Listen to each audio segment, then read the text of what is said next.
BioBioChile.tv presenta BioBioCultura.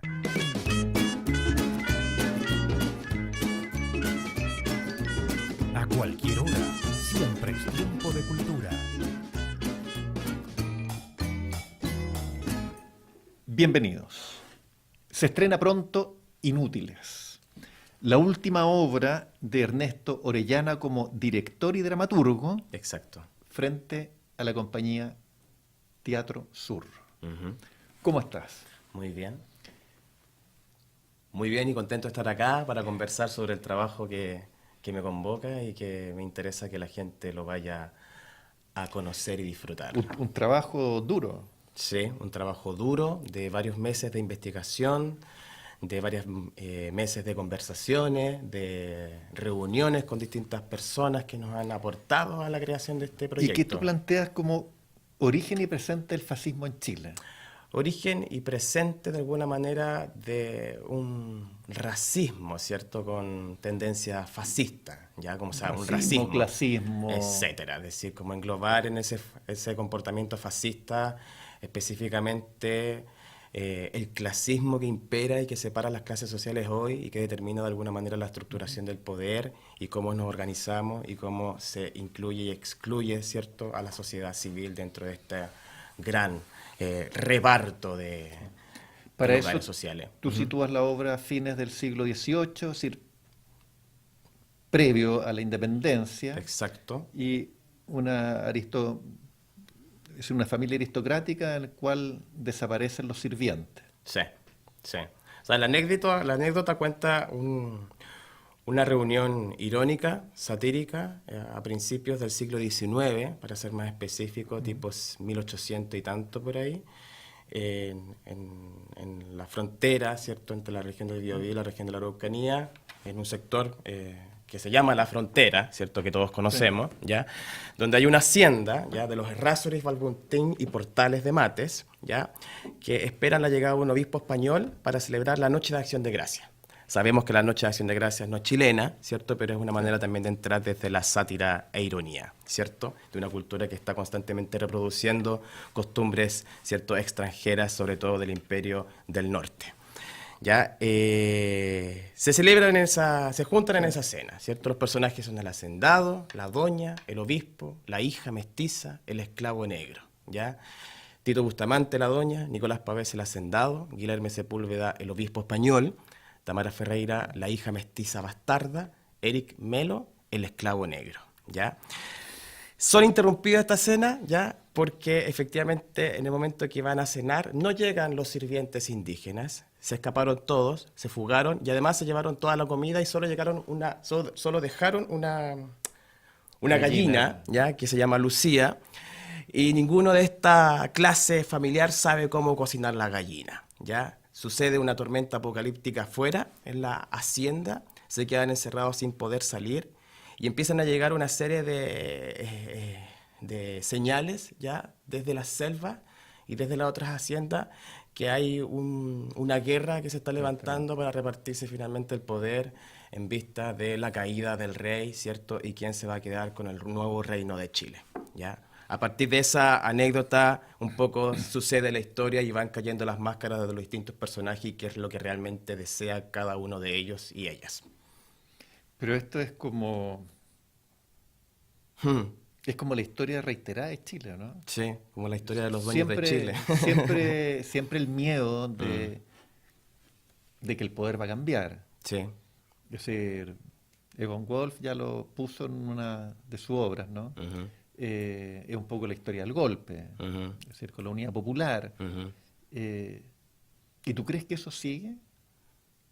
Yo creo que sí sigue. Yo creo que la tesis que proponemos como compañía es precisamente utilizar ese periodo histórico, ¿ya?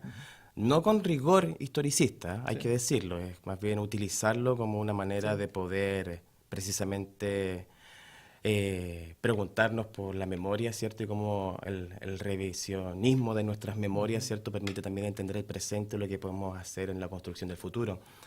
Sin duda, ese poder ha sido perpetuado, ¿cierto?, en base a la organización hereditaria de las élites, ¿cierto? Y de una serie de familias que con el tiempo, si bien han ido cambiando de apellido, siempre han descendido, ¿cierto?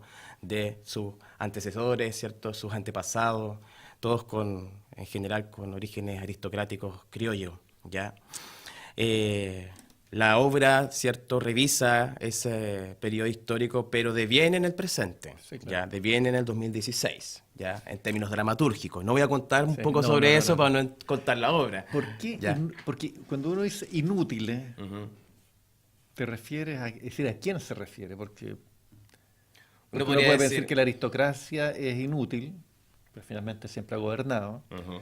Al mismo tiempo, inútiles, claro, porque se van los sirvientes y no saben qué hacer. Ujú.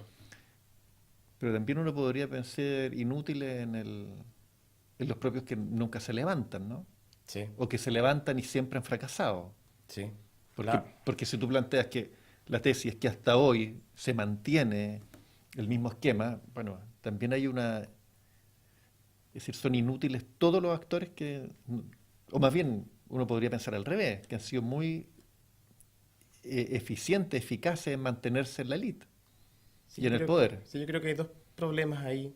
Uno que dice relación que aunque efectivamente haya una inutilidad, ¿cierto?, de todo aquel y aquella que engloba el paisaje civil de este país, frente a legitimar, ¿cierto?, y perpetuar de manera indirecta, ¿cierto?, el estado de las cosas, ¿ya?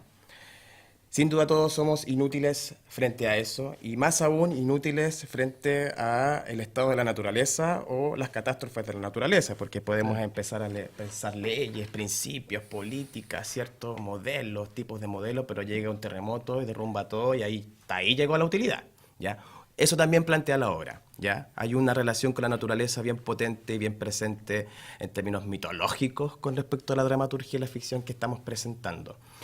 Y por otro lado, ¿cierto? Si bien es cierto que pensamos que efectivamente uno podría decir, ¿cierto?, que hay una inutilidad, ¿cierto?, en el momento en que uno legitima esta perpetuación del poder, también hay que reconocer que hay un proceso de invisibilidad, ¿cierto?, de ciertos procesos democráticos que dicen relación con levantar la soberanía popular, ¿cierto?, que a lo largo del recorrido de la historia de Chile no han sido reconocidos y por tanto, ¿cierto?, uno llega a decir este tipo de cosas, ¿no? Como que uno legitima el poder, sí, pero es que también la historia te ha ofrecido un panorama, ¿cierto?, en donde no te ha permitido, ¿cierto?, poder reconocer en los momentos que precisamente el pueblo se ha levantado o ha tomado sus propias manos la soberanía, ¿cierto?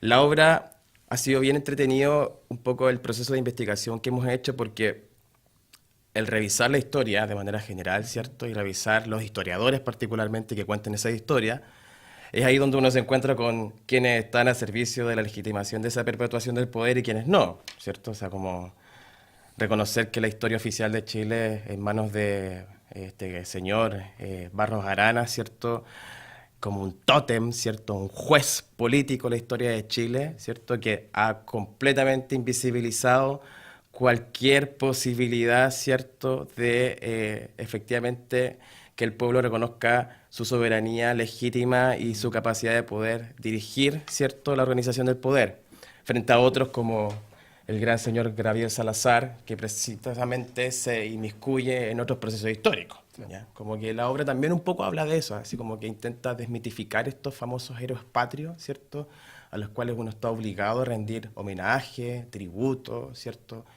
Asistimos a un paisaje que está repleto de calles y alamedas, ¿cierto?, todos militares. Se nos obliga, ¿cierto?, a rendir culto a estos señores que ni siquiera sabemos qué efectivamente hicieron, más allá de haber hecho una independencia, ¿cierto? ¿Qué realmente hay detrás de estos personajes que uno rinde tributo y que en el colegio te obligan, ¿cierto?, a celebrar, ¿cierto?, a sostenerlos como padres de la patria, ¿cierto? La idea es también un poco como revisar esas figuras, ¿cierto?, esos órdenes, esas voces sociales, esas voces políticas e intentar desmitificarlas, precisamente para meterse en el otro lado, lo que esas voces y esos historiadores han silenciado. Y llevado al ¿El plano qué? No. Llevado a estas élites Ya. a la encrucijada, Ujú. ¿tú crees que se consolidan, se agrupan, se fortalecen o se dividen? Se consolidan, se agrupan y se fortalecen. O sea, hace poco estaba leyendo un reportaje de Daniel Matamala en CIPER Chile, de Los Herederos. Precisamente hablaba de lo mismo, ¿no? Como hace un par de semanas se hizo esta conferencia anual Padres e Hijos, ¿cierto? O sea, está claro. Los Sayé con los Paulman, con los Luxi, con los Angelini, ¿cierto? Es decir, o sea, se agrupan, se asocian. Es un club, es como una logia de Lautaro de O'Higgins, una cosa como bien siniestra, ¿no? Como ellos se fortalecen entre ellos. Está claro. Se reparten de alguna manera, ¿cierto?, el poder. O sea, yo no soy un especialista en eso, pero no hay que ser ingenuo para darse cuenta. ¿Y tú qué esperas del público? Que- A ver, porque tú haces una obra en función del público. Por y supuesto. tú esperas que algo pase con el público. La obra se plantea como una sátira, es decir, una ironía, ¿cierto?, a la élite, ¿ya? Y de alguna manera también un revisionismo histórico, sin duda, y una posibilidad también de reflejo de ciertas clases populares que de alguna manera han legitimado este poder, ¿ya? Lo que se pretende, ¿cierto?, es que la gente, primero que todo, tome conciencia, ¿cierto?, de este proceso histórico, ¿cierto?, de manera bastante humilde, porque no estamos hablando de sí, pues desde el teatro, ¿cierto?, tome conciencia crítica, ¿cierto?, de la memoria política oficial en Chile, es decir, plantear una memoria crítica, ¿ya? Y ante esa memoria crítica reflexionar y tomar partido, ¿ya? ¿Mediante qué? Mediante la risa, es decir, utilizando la risa como una posibilidad precisamente para generar antagonismos ideológicos, ¿ya?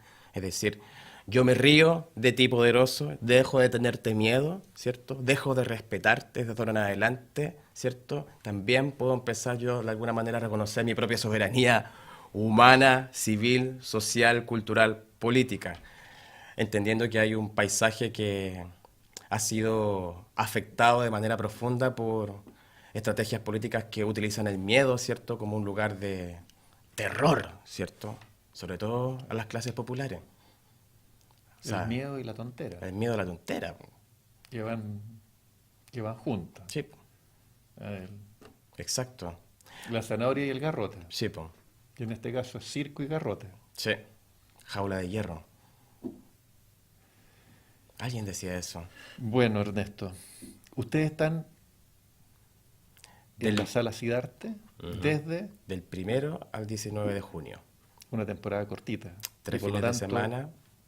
Jueves, viernes, sábado, domingo. Jueves, viernes y sábado a las 20:30. Domingo a las 19:30.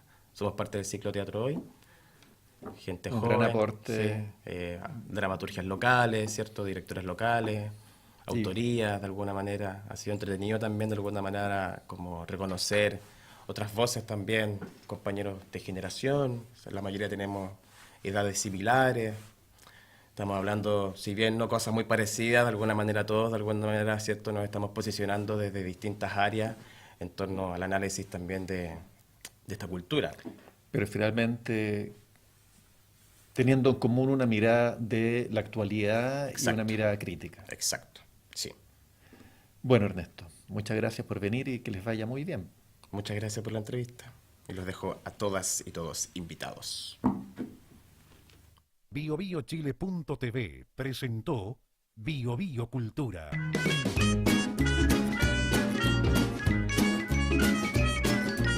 A cualquier hora.